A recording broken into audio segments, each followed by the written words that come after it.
को, ना तुम लोगों की पगार बढ़ेगी और ना ही तुम लोगों को बोनस मिलेगा। अरे ये कौन सी नई बात है? हम मजदूरों ने जब से इस दुनिया में जन्म लिया है, तुम कुर्सी पर बैठने वालों की जुबान से यही सुन रहे हैं। मेरा नाम क्यों लेते हो भाई? मैं क्या हूँ? मेरे बस एक कपड़े देके तुम लोग ये सब। बस हमें सब मालूम है कौन हमारा हमदर्द है, कौन हमारा दुश्मन है। तुम भी फंस गए चाचा, मुझे कांटों में घसीट रहे हो। मैं क्या हूँ? मेरी बिसात क्या है? मैं तो एक मोरे की तरह कुर्सी पे बिठा दिया गया था, एक लाउड स्पीकर की तरह इस्तेमाल किया जा रहा था। मैं तुम्हारे खिलाफ बातें मुझसे कहलवाई जा रही थी। आवाज मेरी होती थी लेकिन अल्फाज मालकिन के हुआ करते थे।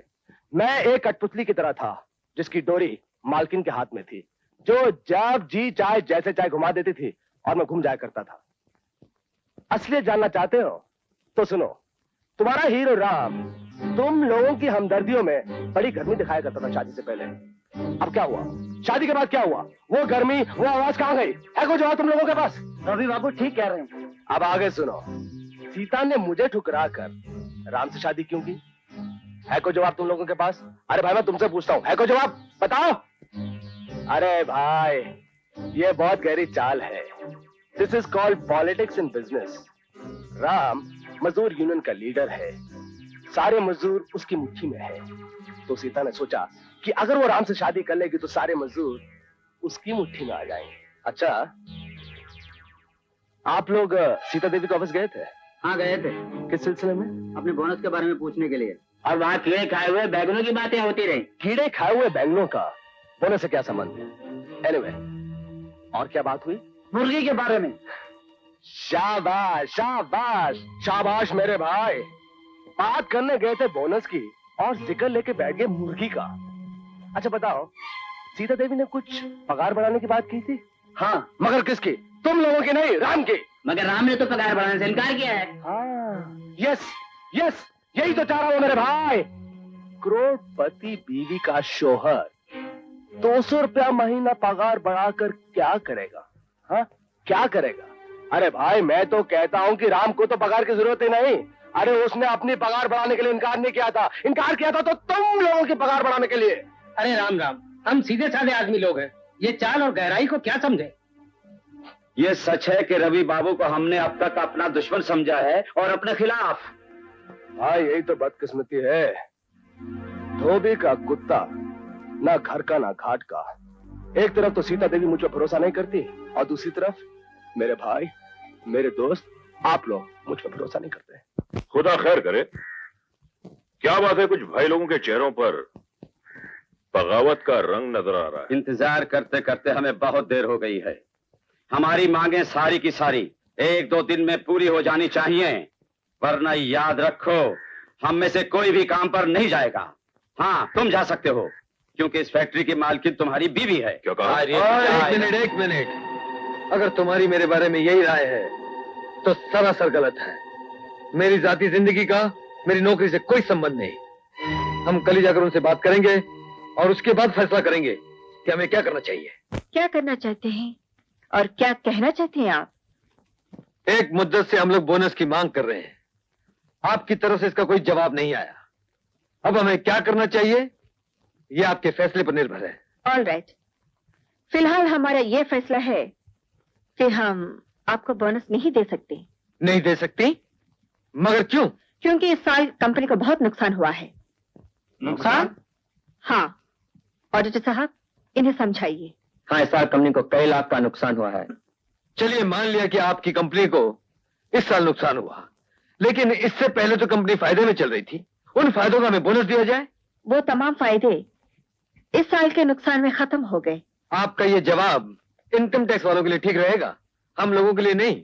अकाउंट्स तैयार हो जाने दीजिए, उसके हिसाब से जो बोनस निकलेगा आप लोगों को दे दिया जाएगा। कौन से अकाउंट? जो इस साल के नुकसान के बलबूते पर तैयार किए जाएंगे? हाँ, वही अकाउंट। फिर तो नतीजा साफ जाहिर है कि आप कंपनी का नुकसान दिखाकर हमें बोनस देने से इनकार कर देंगी। अपन ऐसा झूठा और बनावटी अकाउंट को नहीं मानता। शराब, पहले तमीज से बात करना सीखो। इस कंपनी ने आज तक ना कभी झूठे अकाउंट बनाए हैं ना कभी बनाएगी। मैडम आप खामखा गर्म हो रही हैं। हमें मालूम है कि पिछले साल हमारे माल का प्रोडक्शन बहुत अच्छा हुआ था और मार्केट में हमारे माल की मांग भी ज्यादा थी। मगर खर्चे आमदनी से ज्यादा हुए थे। मगर क्यों? कौन जिम्मेदार है उनका? माना कि आपने अकाउंट में कोई गोलमाल नहीं किया, लेकिन अकाउंट में गोलमाल हुआ जरूर है, ये तो आपको मानना पड़ेगा। इसलिए पहले इनका पता लगाइए और फिर इंसाफ से जो हमारा बोनस है हमें दीजिए। मैडम, आज हमें मजबूर होकर कहना पड़ रहा है कि मजदूर की जिंदगी महंगाई और तंगदस्ती के पाटों में गेहूं की तरह पिस कर रह गई है। गुरबख्श की मिसाल लीजिए, ये अकेला घर में कमाने वाला है, 2 बूढ़े माँ बाप हैं, 4 बच्चे हैं और 2 जवान बहनें हैं। इतनी कम तनख्वाह में ये इनका पेट नहीं पाल सकता, उनकी दूसरी जरूरतें पूरी करना तो दूर की बात है। तो क्या आपका मतलब है कि यहाँ आप काम अकेले करेंगे और तनख्वाह हम आपके पूरे घर वालों को देंगे? नहीं, तनख्वाह मत दीजिए, मगर प्यार से हमारे सर पर हाथ रख दीजिए। हमारे दुख देखिए, हमारे घरों में आंसुओं का सैलाब देखिए। मुझे आप लोगों के दुख और आंसुओं से कुछ लेना देना नहीं। तनख्वाह आपको आपके काम की मिलेगी, समस्याओं की नहीं। That's all। शांता, शांता जी? वो जरा घड़ी में कल सुबह 5 बजे का अलार्म लगा दो। क्यों? किस लिए? वो कल तुम्हारी बहू की फैक्ट्री में तुम्हारा बेटा हड़ताल करने वाला है। हड़ताल? हाँ, और बंदोबस्त के लिए मेरी ड्यूटी लगाई है, तो मुझे तो जल्दी जाना ही पड़ेगा ना। सीता, कल सुबह जल्दी उठ सकती हो? क्यों? कल से हमारी फैक्ट्री में स्ट्राइक शुरू होने वाली है। सबसे पहले मुझे पहुंचना होगा। 5 मिनट जगा देना।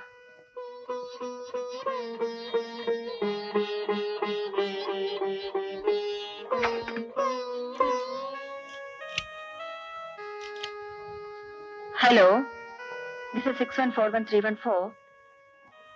सुबह 4:30 बजे का अलार्म लगा दीजिए। Thank you.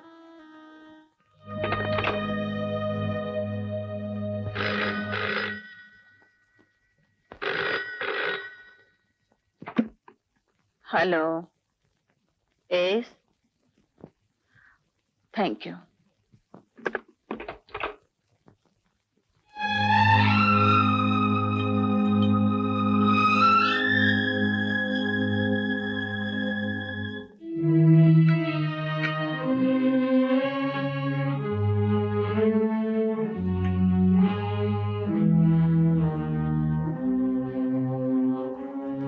सुनिए, सुनिए,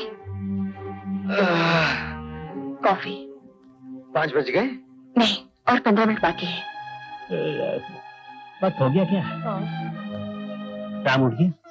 वो अकेला क्यों? दोनों पार्टियां जंग पे जाने के लिए तैयार हो चुकी हैं। सीता, मैं जा रहा हूं। सुनिए, एक बात कहो। कहो। मालिक और मजदूर के झगड़े में अक्सर देखा गया है कि लीडर ही कुचला जाता है। इसलिए कोई कदम उठाने से पहले ये सोच लेना कि घर में तुम्हारी बीवी भी है। तुम्हारे मजदूरों को तुम्हारी इतनी जरूरत नहीं जितनी उसको है।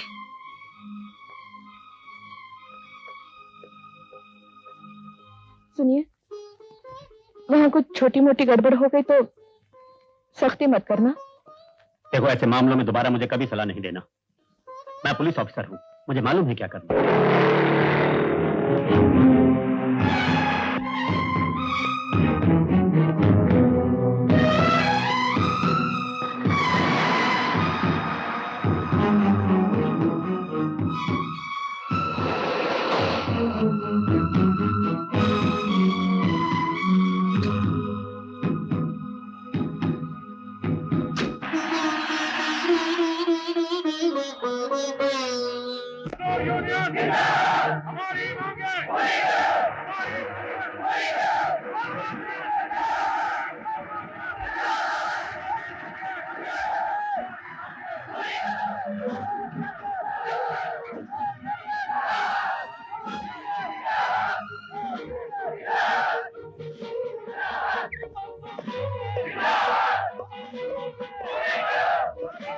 मिस्टर राम,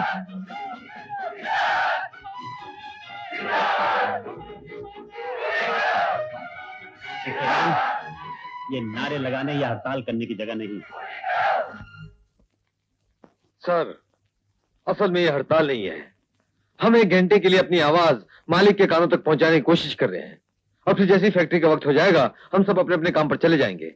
और इस 1 घंटे के दौरान न कोई अपनी जगह से हिलेगा, न कोई हंगामा होगा, ये मैं आपसे वादा करता हूं। Okay, carry on. मजदूर यूनियन जिंदाबाद! मजदूर यूनियन जिंदाबाद! हमारी मांगे!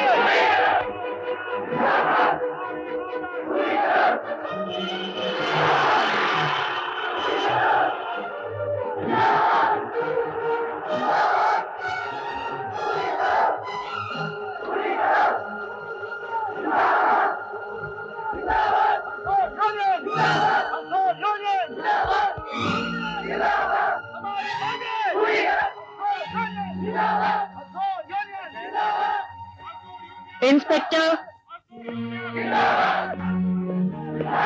Yes madam. ये सब क्या हो रहा है? इन लोगों को अंदर आने की इजाजत कैसे दी? मैडम, इन लोगों का कहना है आई कि डोंट वांट एनी एक्सप्लेनेशन। इन लोगों को 5 मिनट के अंदर इस कंपाउंड से बाहर निकाल दिया जाए। Yes madam.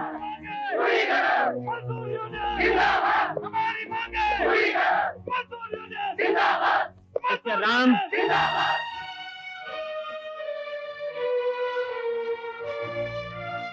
मिस्टर राम, आप और आपके साथी 5 मिनट के अंदर अंदर इस कंपाउंड को खाली करते हैं। यहाँ एक भी आदमी नहीं होना चाहिए। ठीक है, हम चले जाएंगे। ये हमारा आपसी मामला था, इसलिए हम फैक्ट्री के अंदर खड़े होकर नारे लगा रहे थे ताकि दुनिया न सुने।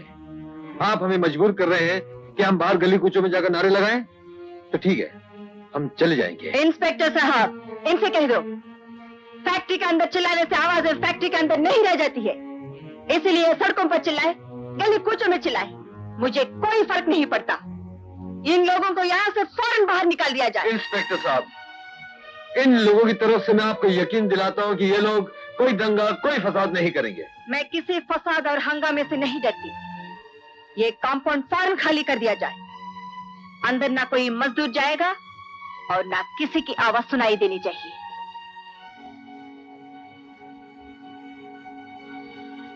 ओके साहब।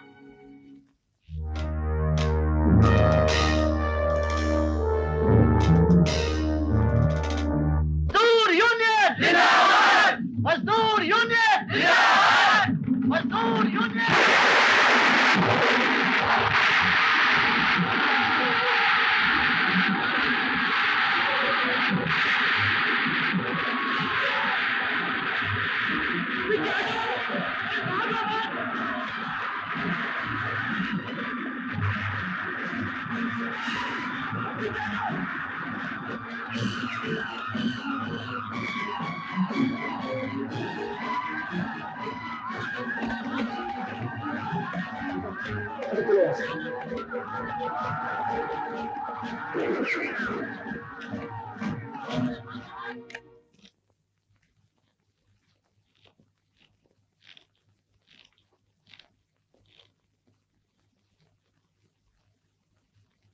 नहाने का पानी रख दो। नहीं, मैं बाद में नहा लूंगा। क्या हुआ बेटा? सुना आज फैक्ट्री में कुछ गड़बड़ हो गई? हाँ माँ, अब उन लोगों का जुल्म दिन ब दिन बढ़ता ही जा रहा है। आज पुलिस बुलवाकर हम पर लाठीचार्ज करवाया गया, कल हमें जान से भी मार सकते हैं। अपना गुरूर, अपनी ताकत दिखाने के लिए आज हमारे 25 मजदूर गिरफ्तार करवा दिए गए। अगर कल तक वो मजदूर नहीं छूटे ना, तो मजबूरन हमें भूख हड़ताल करनी पड़ेगी। हमें यानी कौन करेगा भूख हड़ताल? मैं करूंगा, और कौन करेगा? तू क्यों करेगा? फैक्ट्री में क्या तू अकेला काम करता है? मुझे को करना होगा माँ। अब जंग शुरू हो गई है, या तो अपना हक लेंगे या अपनी जान दे देंगे। कैसी अशुभ बातें कर रहा है रे तू?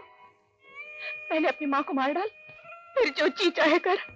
नहीं माँ, ये कदम तो उठाना ही पड़ेगा। ये मुर्दा परस्तों की बस्ती है, यहाँ जिंदों की आवाज कोई नहीं सुनता, मरने वालों की पूजा की जाती है। जीते जी तो मजदूरों को उनका हक नहीं दिला सका, अगर मरकर दिला सका तो कम से कम दुनिया याद तो रखेगी।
Hey!